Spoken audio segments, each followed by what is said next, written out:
Hello everyone. तो दोस्तों आज की इस वीडियो में हम लोग आंसर राइटिंग स्ट्रेटजी के ऊपर बात करेंगे।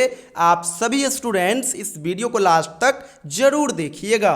दोस्तों जब भी आप एग्जामिनेशन हॉल में बैठना, यूनिवर्सिटी एग्जामिनेशन में आंसर को 3 स्टेप में जरूर लिखिएगा। पहले स्टेप में आप सभी स्टूडेंट्स क्वेश्चन आंसर का इंट्रोडक्शन लिखोगे। सेकेंड स्टेप में जेन्युइन आंसर लिखोगे जो क्वेश्चन पूछा गया है उसका। और लास्ट स्टेप में आप सभी कंक्लूजन को कवर करोगे। जब आप इन 3 स्टेप में आंसर को लिखेंगे तो आपका आंसर दूसरे आंसर से बेहतर माना जाएगा, और जब आंसर दूसरे स्टूडेंट से बेहतर होगा फिर आपको मार्क्स भी दूसरे स्टूडेंट से अधिक मिलेंगे। इंट्रोडक्शन में आप बेसिक इंफॉर्मेशन ऐड करोगे, जो क्वेश्चन आपसे पूछ रहा है उसके बारे में। कोई भी चैप्टर से क्वेश्चन है उस चैप्टर का जो मेन पार्ट्स है उसको आप ऐड करोगे इंट्रोडक्शन के अंदर। जैसे कि चैप्टर का नाम क्या है, किस राइटर के द्वारा लिखा गया है, कितने ईस्वी में लिखा गया है, इस चैप्टर में क्या स्टोरी है, क्या इसका थीम है, क्या इसका टाइटल है। तो ये जो बेसिक जो पॉइंट्स है 4 से 5 इसको आप ऐड करोगे इंट्रोडक्शन के अंदर। और एक चीज़ और याद रखिएगा, इंट्रोडक्शन कभी भी 1-2 पेज का नहीं होता है। इंट्रोडक्शन के अंदर आप मेनली 4 से 5 लाइन्स ही मेंशन करना, इससे ज़्यादा नहीं किया जाता है। तो ये आपका इंट्रोडक्शन हो जाएगा।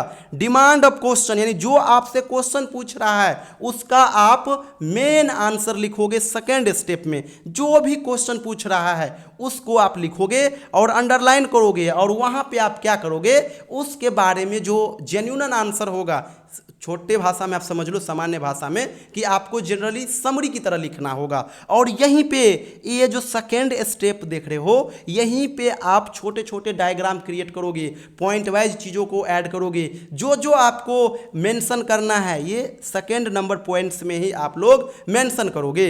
लास्ट में आप सभी स्टूडेंट्स कंक्लूजन को कवर करोगे।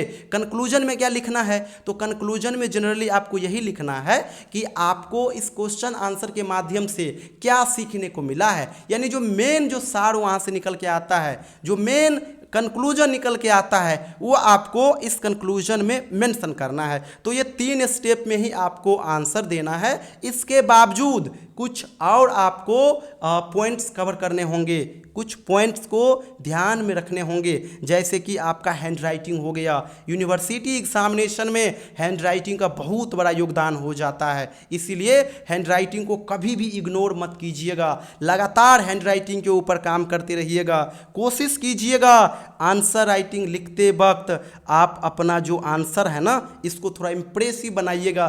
कट पीस बिल्कुल मत कीजिएगा, क्योंकि यूनिवर्सिटी एग्जामिनेशन में नंबर ऑफ क्वेश्चन कम होते हैं, आपको लिखने ज़्यादा होते हैं। इसीलिए आप लोग थोड़ा कम पेज में जरूर लिखिएगा, समय ना बचे तो, लेकिन कट पीस नहीं कीजिएगा। बेहतर हैंड राइटिंग के साथ लिखिएगा। आंसर को थोड़ा इम्प्रेसिव बनाने की कोशिश कीजिएगा। इम्प्रेसिव बनाने का तात्पर्य यही है कि आप लोग सिस्टम को फॉलो करोगे, कट पीस ज़्यादा नहीं करोगे, सिस्टमैटिक तरीके से लिखोगे, पॉइंट वाइज तरीके से लिखोगे। जहाँ पे कॉमा आना चाहिए कॉमा डालोगे, इन्वर्टेड कॉमा आना चाहिए वो डालोगे, जहाँ पे छोटा छोटा डायग्राम या फिर चार्ट बन सकता है तो वो ऐड करोगे। तो ये बेसिक चीज़ को ही केवल आपको कवर करना है, इसके अलावा ज़्यादा कुछ मैं आपको नहीं बताऊंगा। ये बेसिक चीज़ें हैं, इसको अगर आप फॉलो करते हो तो आपका आंसर बहुत अच्छा हो जाएगा। और एक मिथ्या ये भी चलती है यूनिवर्सिटी के पेपर में कि जितने अधिक से अधिक पेज में लिखा जाता है मार्क्स उतने ही अधिक आते हैं, लेकिन मेरा मानना है कि एक मिथ्या ही केवल है। आप मान लीजिए इजुल फिजुल की चीज़ें लिख करके आ जाओ, केवल पेज भर के आ जाओ, हैंड राइटिंग अच्छा नहीं रहेगा, आप वहाँ पे बढ़िया से चीज़ों को कवर करके नहीं आए रहेंगे, फिर आपको मार्क्स कहाँ से मिलेगा, आप ही सोचिए ना। लेकिन आप थोड़ा बहुत कम लिख करके आओगे, 5 पेज की जगह पे 3.5 पेज 4 पेज ही लिख करके आओगे, लेकिन आपका हैंड राइटिंग बेहतर रहेगा, आप कंटेंट बेहतर तरीके से डिलीवर करके आए हुए रहेंगे। वहाँ पे comma, inverted comma, diagram, chart, इन सभी चीज़ों को मेंशन करके आए हुए होंगे, तो डेफिनेटली आपको अच्छा मार्क्स मिलेगा। इसीलिए ज़्यादा पेज के चक्कर में मत पड़िएगा, थोड़ा कम ही लिख करके आइएगा, लेकिन जेन्युइन चीज़ लिख करके आइएगा। हैंड राइटिंग थोड़ा वहाँ पे बेहतर क्रिएट करके आइएगा। तो यही बेसिक चीज़ें मैं आप सभी के बीच शेयर करना चाहूँगा। बाद बाकी आप लोग बढ़िया से प्रिपरेशन कीजिए और एग्ज़ाम में एग्ज़ाम हॉल में जाइए, एग्ज़ाम दे करके आइए, डेफिनेटली आपको बहुत अच्छा मार्क्स मिलेगा। Thank you so much everyone.